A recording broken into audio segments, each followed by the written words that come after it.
Vamos a cambiar de tono, por supuesto, vamos a hablar de algo un poquito más serio que preocupa a gran parte del país y tiene que ver con los incendios forestales, las consecuencias, pero también cómo recuperar esos territorios. Para eso estamos con Susan Wild, directora ejecutiva de Fundación Reforestemos, aquí en el estudio de Semana 24. ¿Cómo estás, Susan? Bienvenida. Muchas gracias, muy bien, gracias. ¿Y ustedes cómo están? Muy bien. Bien, estamos... Con el fútbol. Sí, con el fútbol de ahí de las mujeres, la ministra de la Mujer salió un poco lesionada y vamos a hablar de eso, pero claro, quedamos preocupados, pero queremos hablar contigo respecto de este tema porque todo indica, lo han dicho la CONAF, los expertos, que este verano se van a dar las condiciones nuevamente para tener tragedias como la que tuvimos hace 2 años atrás, con esta lógica del 30-30-30, 30 de viento, 30 de humedad y también más de 30 grados de temperatura. Entonces, si bien ustedes son expertos en cómo recuperar los territorios, me imagino que también tienen antecedentes respecto de cómo se viene el panorama y hasta el momento ya ha habido más de 460 incendios. Sí, muchísimo. La verdad es que, bueno, nosotros agradecemos enormemente estos espacios porque son los que finalmente van a lograr un resultado y generar cierta conciencia en todas las personas. Nosotros como proyecto nacimos a partir de un incendio horroroso que fue el incendio en Torres del Paine el verano del 2011. Y a partir de ese incendio hemos ido trabajando en, tal como tú dijiste, en recuperar zonas dañadas, tanto por incendios, por erosión histórica, y eso lo hacemos plantando bosque nativo. Bosque nativo de distintas maneras, dependiendo un poco de la zona geográfica, de la región en que tengamos que trabajar.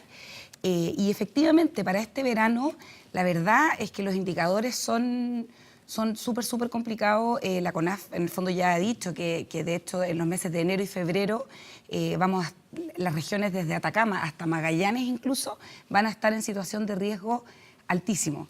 Y eso tiene que ver exactamente con el tema de este 30% de humedad, temperaturas y viento. Claro. Y son condiciones climáticas que han ido cambiando. Hacia el final, ese es como, por eso que hoy día esto es un gran tema y antes para los chilenos la verdad es que no lo era tanto. Teníamos menos incendios. Hoy en día, o sea, en esta época ya tenemos, en la región metropolitana ya han aumentado más de un 65% los incendios en la misma temporada respecto al año pasado. Y todo eso en el fondo son señales de cómo ha ido cambiando el clima, cómo han ido cambiando las condiciones de nuestros recursos naturales. Finalmente la temperatura de la Tierra o la temperatura en este caso de Chile en esta temporada de verano, primavera-verano, tiene que ver con muchos indicadores o muchos elementos que influyen en las temperaturas. Y eso es lo que es muy importante de entender, conocer y tratar de minimizarlo. Ahora, claro, uno piensa en un incendio forestal y es como es un desastre de la naturaleza que uno pensaría que podría no tener mucho que ver o cómo colaborar. Pero curiosamente o de manera súper impactante, más del 99% de los incendios, el otro día de CONAF decía, el 99,7% de los incendios son generados por el ser humano. Claro. Por malas prácticas o por falta de rigor. Bueno, hay miles de aspectos, digamos. Pero, por lo tanto, sí tenemos mucho que ver respecto a cómo prevenirlos y cómo ayudar en el control de los incendios. Susan, como Fundación Reforestemos, me imagino, y ustedes lo han levantado así, también junto a otros organismos, la misma CONAF, otras organizaciones, que es rescatar también los árboles nativos, que son principalmente los que se pierden en estos incendios. Estamos ya cerrando fronteras de pronto a árboles extranjeros, como por ejemplo el eucalipto, perdón que ocupe el concepto extranjero, pero para explicar que son árboles que son de afuera, que son introducidos en nuestro país y que son tan comunes.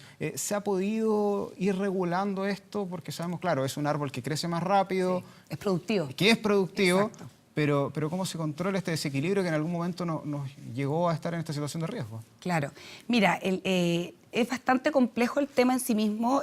Si bien estos bosques introducidos como los del pino y el eucalipto no son propios de nuestro ecosistema, sí son una fuente económica muy importante para el país, sobre todo en la zona centro-sur, donde estos bosques tienen un rol productivo, un rol económico. Lo que ha ocurrido es que en el fondo hubo mucho tiempo en que se abandonó casi en un 100% compatibilizar este bosque productivo con el bosque natural, con el bosque que es nuestro, de nuestro propio ecosistema y que nos puede asegurar un poquito más de biodiversidad. Y eso es algo que yo te diría que en los últimos 10 años se ha ido trabajando lentamente. Obviamente la idea no es eliminar uno u otro, sino que puedan convivir, y tiene que ver con el manejo sustentable de los bosques. Tiene que ver con estrategias forestales mixtas, donde hay zonas que son 100% productivas, pero que pueden convivir con mini bosques tipo oasis, por decirlo de una manera, que son nativos y que efectivamente generan como un microclima, que generan una contención de humedad, un hábitat propio para la flora y fauna que tenemos que mantener, porque si no, finalmente, todo lo que es propio de nuestra zona geográfica se empieza a desaparecer. Ahora, respecto a cómo manejar los incendios o el riesgo de los incendios frente a un bosque productivo, como podría ser el eucalipto o el pino, también ya se está trabajando sobre un concepto relativamente nuevo, que es la silvicultura preventiva, que tiene que ver con qué medidas se toman para manejar esos bosques y evitar o tener menos riesgo de un potencial incendio. O de si ocurre un incendio, que ese bosque tenga como un orden lógico en su entorno, de tierra, digamos, de materia orgánica, de vegetal, etcétera, que impida que el incendio el día de mañana avance muy rápido o tenga riesgos de, no sé, chispas que pueden generar otras zonas, de otros focos de incendio, etcétera. Una especie de cortafuego natural. Exactamente. Pero los cortafuegos, en el fondo, también se hacen de manera artificial. Claro. Es en la tierra, pero lo que se hace es generar estas barreras donde se despeja 100% cualquier árbol, cualquier capa vegetal, y eso hace que se proteja un poco más estas zonas que están más vulnerables.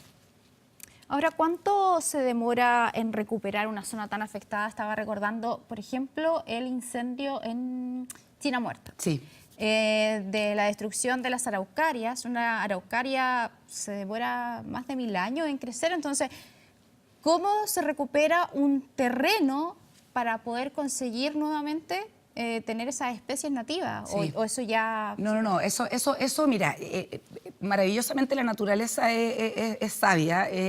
La verdad es que a mí me ha tocado ver cosas impresionantes como los árboles, se produce una regeneración natural en circunstancias en que uno ve que está completamente todo quemado, que nos ha tocado verlo en el Maule, que también en la zona de Santa Olga, que fue un epicentro que perdió todo, digamos, el verano del 2017. Y la regeneración natural existe y los árboles buscan de nuevo volver a brotar, digamos. Ahora, lo que sí es clave un poco, y es la manera en que nosotros lo trabajamos, es que hay que hacer un complemento, y por eso que hay que plantar más nativo para empujar, en el fondo, esta vuelta del bosque propio de la zona. Claro, el caso de la araucaria es una especie de muy lento crecimiento, pero hay que seguir plantando y hay que seguir haciendo semilleros, porque es la única manera de que la especie no se descontinúe y que no se pierda, digamos. En el caso de lo que nosotros hacemos en Patagonia, en Aysén y Magallanes, que plantamos solamente en áreas silvestres protegidas, plantamos siempre nativo, lenga, ñirre, coihue, y claro, son especies que uno las ve de tamaño adulto después de 50 años, 50, 80 años, se pueden demorar en llegar a su tamaño ya de madurez. No así con especies nativas, por ejemplo, en la zona centro-sur, que son especies que han mostrado un crecimiento más rápido y son nativas. El quillay, el maqui, el peumo, el gualo, incluso, que nosotros hemos plantado en la zona de Constitución, tiene un crecimiento un poquito más rápido, pero siempre la especie nativa va a crecer mucho más lento que la especie introducida. ¿Eso se da por el clima también? ¿Que crezca más rápido allí? ¿O por las condiciones del terreno? No, tiene que ver con la especie. Tiene que ver con la especie, sí, absolutamente. Y bueno, también obviamente siempre influye el terreno, el clima, influyen un montón de factores. Y por eso que hoy día el tema de los bosques nativos y del cambio climático son tan importantes, porque en el fondo la deforestación es la segunda causa que produce el cambio climático en el mundo. Y en el fondo la deforestación empieza a ocurrir también porque el clima va cambiando. Al final es como un círculo vicioso, por decirlo. De manera que hay que poder hacer estos proyectos que ojalá sean los más proyectos posibles, donde hagamos un esfuerzo nosotros mismos por ayudar a la naturaleza a empujar este cambio. Y eso es algo que para nosotros es lo que nos mueve finalmente. Los bosques nativos es un problema a nivel mundial. La biodiversidad en sí misma, que tiene que ver con todos los recursos naturales y con todo lo que se produce en la naturaleza, se encuentra en un 80% en los bosques. Entonces, si no tenemos de vuelta nuestros bosques, que hace, no sé, pocos años atrás, para nosotros, para todos, eran parte obvia de nuestro entorno, hoy en día no lo son. Y en el fondo, y ese es un poco el llamado. Por un lado, ojalá existan la mayor cantidad de proyectos posibles que puedan empujar y plantar, en este caso, que es lo que hacemos nosotros. Pero también nosotros somos súper conscientes de que todo el trabajo de educación, de generar conciencia, también es algo que nosotros mismos tenemos que empujar. En el fondo, los seres humanos tenemos que hacer cambios radicales y ya están ocurriendo respecto a nuestro comportamiento y respecto al respeto que tenemos de cosas tan básicas como el aire, el agua y los árboles. Porque si no, claro, bueno, es lo que se sabe, digamos, el calentamiento global ya es algo que se habla que el año 2030 vamos a necesitar 2 planetas para poder funcionar, digamos. Claro. No sé cómo lo vamos a hacer en 12 años. Susan, ustedes como fundación manejan metas, ¿cómo? Porque claro, uno siempre tiene que ir con objetivos. Sí. ¿Cómo han ido sus números en los últimos años, en los últimos 2 años? Mira, que me imagino que fue cuando prácticamente tocamos fondo con estos megaincendios. Nosotros tenemos como 2 hitos de explosivos en términos de crecimiento. Uno es cuando se lanzó el proyecto, que fue, como te decía, a fines del 2011 con este incendio en Torres del Paine. En la Patagonia ya hemos logrado plantar más de 300, casi 50.000 árboles nativos entre las regiones de Aysén y Magallanes. Y en el caso de Patagonia es distinto porque siempre hemos tenido el foco en áreas silvestres protegidas, parques nacionales, reservas, porque la verdad es que más del 80% de las áreas silvestres protegidas de Chile están en la Patagonia. Por lo tanto, es muy importante trabajar en esa zona. Ahora, con el tiempo, somos una fundación relativamente nueva, son 8 años, pero sí siempre tuvimos claro que teníamos que poder tener la posibilidad de abrirnos a otras zonas geográficas. Chile es un país que tiene una geografía súper particular, maravillosa, somos bendecidos porque tenemos de todo, pero por otro lado es un país difícil de administrar en ese sentido porque tiene realidades muy distintas.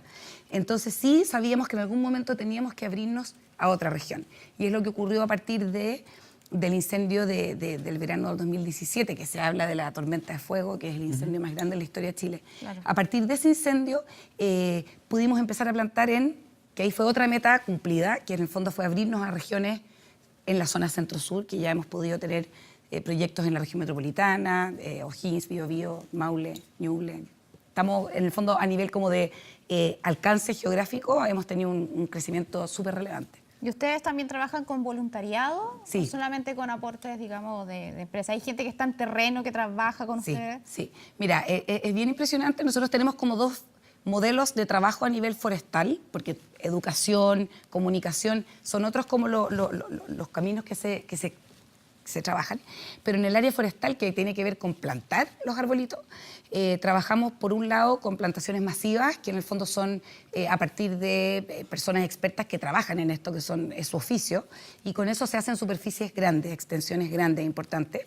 Y lo que hacemos con los voluntariados es que hacemos extensiones un poco más controladas, porque es un trabajo que igual es difícil de hacer y tiene que quedar bien hecho, porque en el fondo la idea no es solo ir y plantar y plantar y plantar, sino que ese árbol hay que cuidarlo, hay que ponerle un protector, hay que monitorearlo una vez al año, es un trabajo que continúa. Nosotros por lo menos lo monitoreamos todo lo que plantamos durante los primeros 5 años de vida en que se plantan los árboles. Entonces lo que hacemos con los voluntarios es que hacemos estos proyectos donde nos vamos 2 o 3 días a distintas zonas del país. Hacemos voluntariados con personas naturales, con la persona que quiera de Chile. Y también hay muchas empresas que se han, en el fondo, comprometido con el proyecto y no solamente entregan financiamiento, sino que hacen programas con su gente, con sus clientes, con sus empleados, con quien sea, con su familia, y van a plantar. Y en el fondo ahí se produce como el cierre del círculo, que es como súper perfecto, en el sentido de que mientras tú estás plantando, obviamente te va a cambiar definitivamente la perspectiva respecto al tema, respecto a la problemática, y esas personas que se van transformando en agentes de cambio.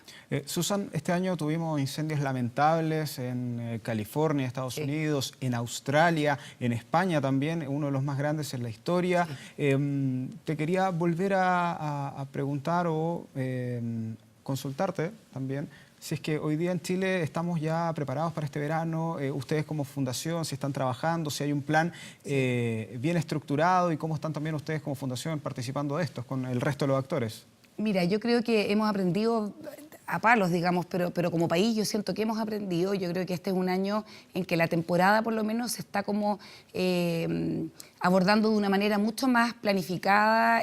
La CONAFA montó como en 25% sus recursos asignados a esto, a prevenir y a controlar, que son gastos, por decirlo, distintos. En el fondo, por un lado, la prevención tiene que ver con, y es un poco donde entramos nosotros. Nosotros como fundación estamos súper abocados a la prevención en términos de educar, comunicar, en el fondo traspasarle a la sociedad las medidas básicas que todos podemos tomar para evitar un incendio, que finalmente pueden ser malas prácticas incluso de cigarrillo, de botar una basura, de etcétera. Y también la industria forestal también está súper como a cargo del tema y entiendo que van a invertir más de $80 millones para esta temporada en recursos para poder controlar potenciales incendios. Ahora, esto no significa que podemos estar tranquilos, olvidarnos y bueno, va a estar todo bien, digamos. O sea, la naturaleza uno la puede prevenir, planificar, pero hay momentos en que el tema, como lo que pasó en California, que es completamente desbordada la situación. Entonces ahí la inversión como de los recursos en la prevención es clave. En la prevención, sobre todo en estas zonas, por ejemplo, rurales o en estas zonas que están expuestas por las altas temperaturas, hay medidas en que los pequeños propietarios tienen que poder tomar medidas de prevención como despejes alrededor de sus casas, en el fondo evitar el combustible, que al final es la maleza, botellas de vidrio tiradas, etc. En ese sentido yo siento que hay mucho por hacer todavía. No creo que ya estemos como en el objetivo cumplido en términos de lograr educar y prevenir, pero sí se está haciendo, por lo menos se está hablando de la silvicultura preventiva, se está yendo a los pequeños propietarios, se está hablando con las comunidades, también para que sepan cómo reaccionar, que eso también es algo que tampoco teníamos como país, digamos, así como un plan de SOS, ok, se activa un incendio, ¿qué hago? ¿Cómo reacciono yo como individuo para lograr una reacción un poco más rápida y eficiente respecto a la tragedia? Claro. Susan Wiley, entonces, directora ejecutiva de Fundación Reforestemos, nos acompañó en este Semana 24 para hablar de reforestación y también hablar de los cuidados que tenemos que tener con los incendios forestales. Muchas gracias, Susan. Gracias a usted, encantada. Que tenga lindo fin de semana. Gracias. Gracias, Susan. Y nosotros